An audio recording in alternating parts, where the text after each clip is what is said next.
My next guest is a four-star center in the class of 2022 out of Wisconsin, the Rivals number 88 prospect in the nation at 6'5", 280 pounds. Carson Hinzman, thank you for joining me on the show. How are you doing today? Yeah, thanks for having me. I really appreciate it. Doing well. Awesome. I'm glad to hear it. Well, first off, for people that don't yet know you, what is your story and how have you gotten to become this top prospect you are now? Yeah, so, I live in kind of I guess you could kind of say the boondocks of the St. Clair County or wherever. I live on a 300-acre farm, just a kind of older family farm that I always worked at since, forever until I was about 15, 16. And then kind of sports kind of took over that. But, that's mostly where I've learned all my hard work. My grandma lives right next to us, so she's kind of the one that taught me and our family, how to work hard and, how to get after it. And, I have two younger sisters. I have some mom and my dad. My dad played a lot of college ball at St. Cloud State. He played overseas a little bit, so that's kind of where I get my athleticism. He's been my coach for a long, long time. He's been kind of the one that's really pushed after me on the field and on the court, whatever sport I played. I go to a kind of a smaller school. We only have about 400 kids here at St. Clair Central. I've just been really honored to, get the attention I have. Because I know a lot of people, that put in the work and haven't. Being the first kid from our school to go to a D1 school, it's really honorable. I think it's a really great opportunity. But just love playing football and love what we're doing. So I guess that's my story. Awesome, Carson. A few things to unpack there. First off, with the 300-acre farm, you said you worked on it. What were some things that you would do? And I guess kind of what was a day in the life for you when you were working on the farm? Oh, yeah. So, we get up about 4 o'clock, go milk cows, and, you do, whatever you had to do that day. Everything was always broken. I don't know how, but it always was. Some was already fixed. But, the day in the summer, you'd be unloading about 1,000 bales. You'd be loading and unloading 1,000 bales every day. You'd obviously be milking cows because, that's just what you did. You got to feed them. You got to do everything. Along with that, I drive a grain truck. I still do. And that's all it takes. But, there's no off. You get up at 4 and you go to bed, whenever you can. So there's no off switch. And, it's not really like oh man, I don't like this job or it's a job. It's just kind of what you do. You don't really think about it as a job. It's just it's just your life because that's what it takes up. I said I come from a long line of that. So a long line of hard workers. So just really grateful to have that kind of experience and just a lot of hard work that goes into it. Wow. Okay. And you said 400 kids at your school. So how did you get noticed coming out of a smaller school, smaller area like that? Just kind of really, really pushing after it in the weight room and going to a lot of camps. I feel like that was really necessary. Otherwise, obviously people don't really recruit our area. So you have to go down there to different camps and really try to talk to people as much as you can. Just kind of keep your name in the coach's ear. Just really try to get after it.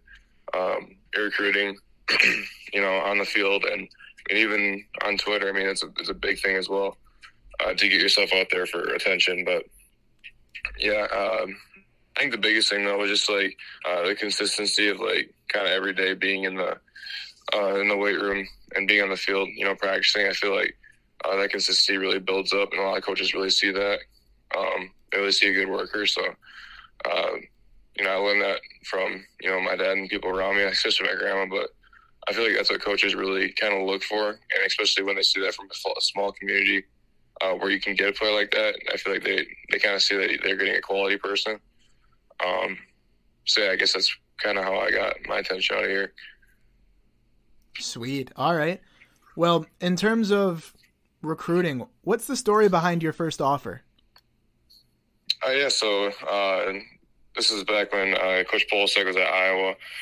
We had talked to him for a little while, and yeah, we were about to go down to his camp, and he knew I was going to go to the Wisconsin camp after, and he said, don't tell anybody, but we're going to offer you. And that was crazy because, I was spring of my freshman year, so I didn't really fully understand how, all that kind of went even together yet, but just because, that's kind of all I had in my mind, I thought I was going to, take till junior year, senior year to start getting something, but, it kind of blew me away. I was like, wow, okay, that's pretty cool.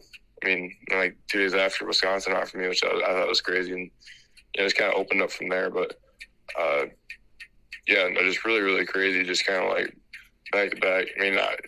I guess I'm stumbling right now just because going back to that feeling, man, it was insane. I remember we were sitting in the truck, and it was probably about 6 o'clock because we were about to go get a workout. Then we were going to go down to the Iowa camp that day, and my mom just started bawling and stuff. So it was a really great experience. Awesome. Yeah, and in terms of the recruiting blow-up and getting to be known as a national guy or a top 100 prospect in the country according to Rivals, when did that come about? How did that work? Yeah, that just kind of came. I really couldn't tell you how that came up. That just kind of popped up after a while, and coaches kind of.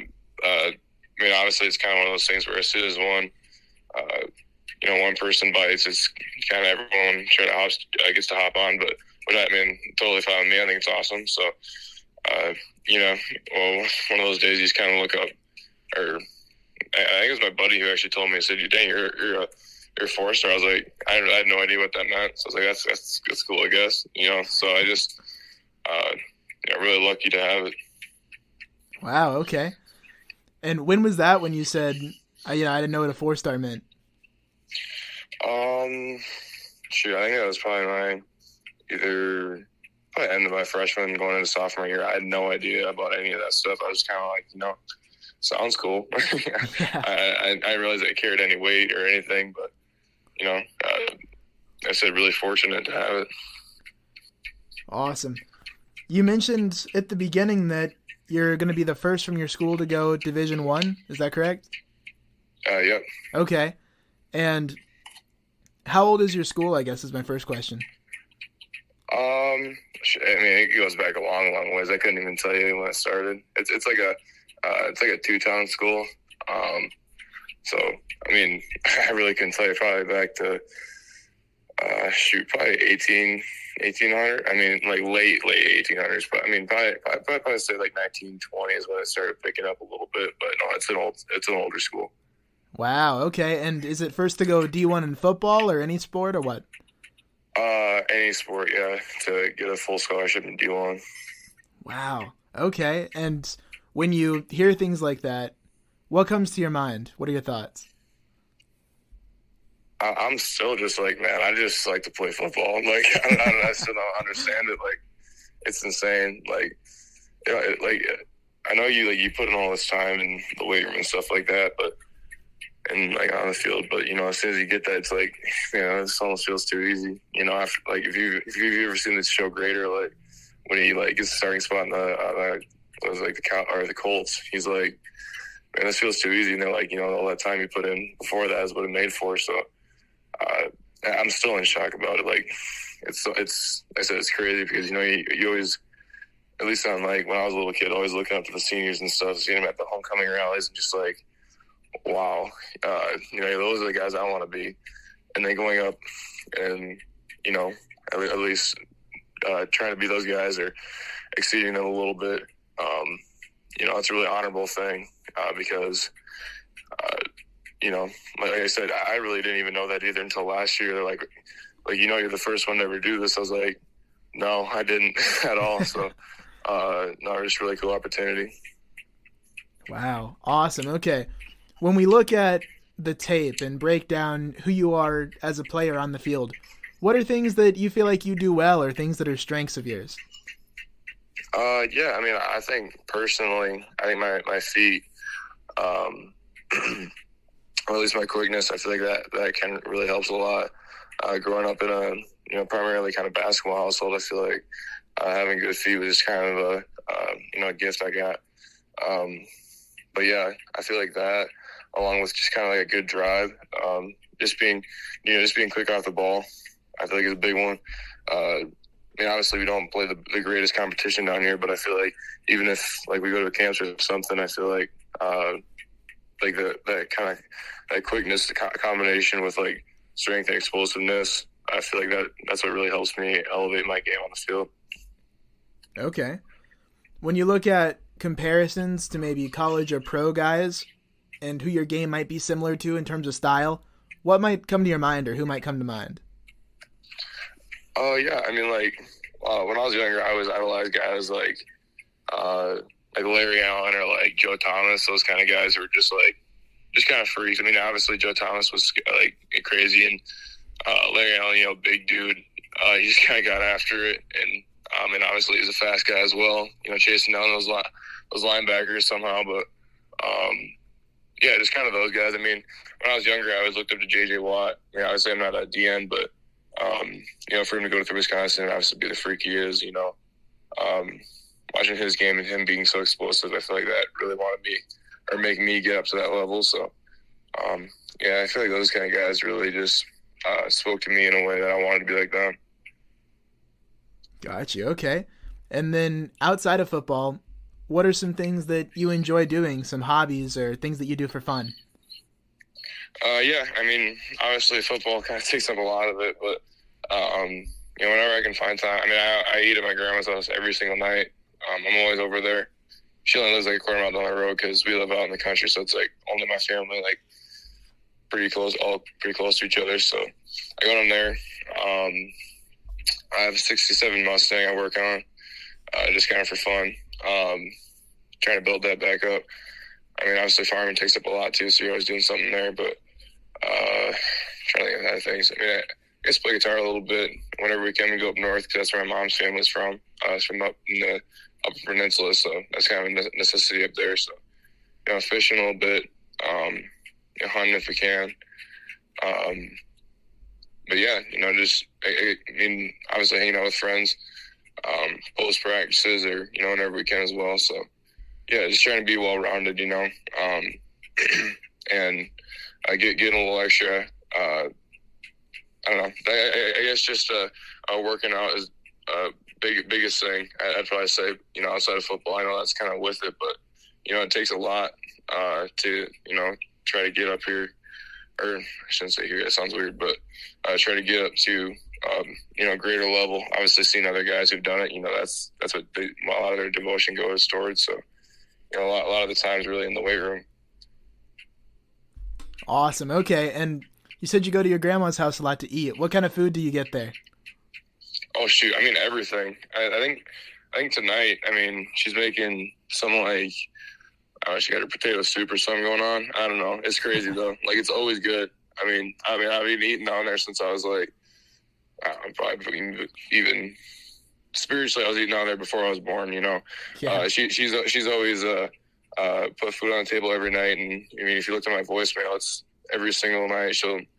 If I'm not there by at least like 5 o'clock, she'll call me and wonder where I'm at. So, she's really, really devoted towards that. I love hanging out with her, spending time with her. I know she's always got something to say. So yeah, it was always good food though, that's for sure. Awesome. Okay, what are some of your favorites or some of her biggest hits of what she's cooked for you? Biggest hits, man, that's tough. She makes this like really, really good chicken hot dish. That's insane. I mean, obviously her cookies are, they're insane as well.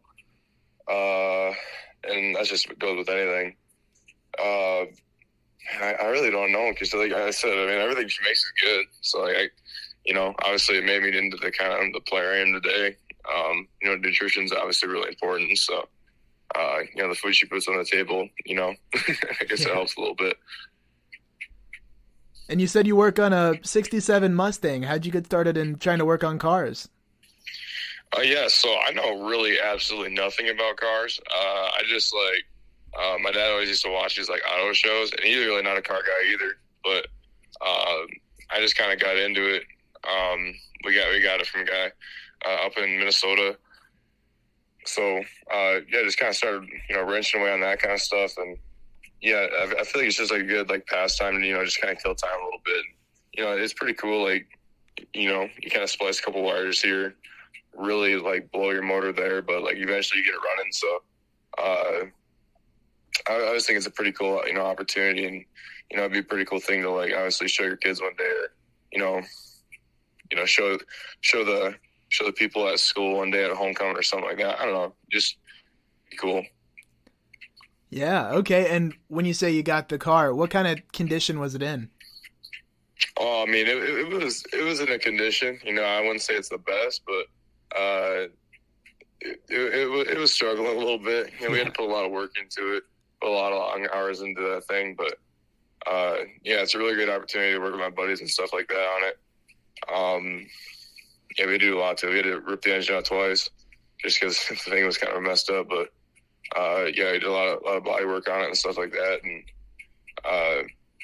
yeah, like I said, it was a process. That kind of took up a lot of my quarantine time. Just because obviously we didn't have much to do then. But yeah, like I said, just a lot of work, a lot of work it needed. So I mean, it still needs a lot of work, and even saying that, it's a lot more than it sounded like. Especially when you're going into it, you just see a couple car shows where it's like 15 minutes and they already got a brand new car. So it's like, all right, that's pretty cool. I can do that. But no, it's a little bit harder. Yeah. Gotcha. Okay. And then is there anything cool or unique you're trying to do to it in terms of interior, exterior, some cool thing you might want to add to it? Man, I don't know. I just make it loud, make it cool. Probably put the Rolls Royce headliner in it just because I always thought that was pretty cool. But yeah, I don't know. Just try to stay classy a little bit, but also try to make it a little cool. I don't know. It just kind of, like I said, another thing to add to your resume. Just something to do. Gotcha. Okay. And then when we take a look at your recruitment, there's people out there that are speculating. You've got offers all over the place. In terms of a timeline, do you know what we could expect from you in terms of either top schools, commitments, things like that? Yeah, I mean, at least right now, I know we're going to 2 games in September, and I feel like after those 2 games, I feel like that'll be the biggest deciding factor. Like after that, I'm just going to commit. I mean, I don't really know afterwards, but I'm looking to get it done in September. I just want to get that kind of stuff done, get out of the way. Yeah, I'm gonna say September right now because I feel like after those 2 games, I feel like it should be pretty clear. The latest I'm gonna ever pull it is like start October, but that'll be it then. I'm cutting myself off that. Okay. That sounds good. Well, Carson, that's all the questions I have for you. Thank you for your time today. Yeah, awesome. Really appreciate it. Thank you.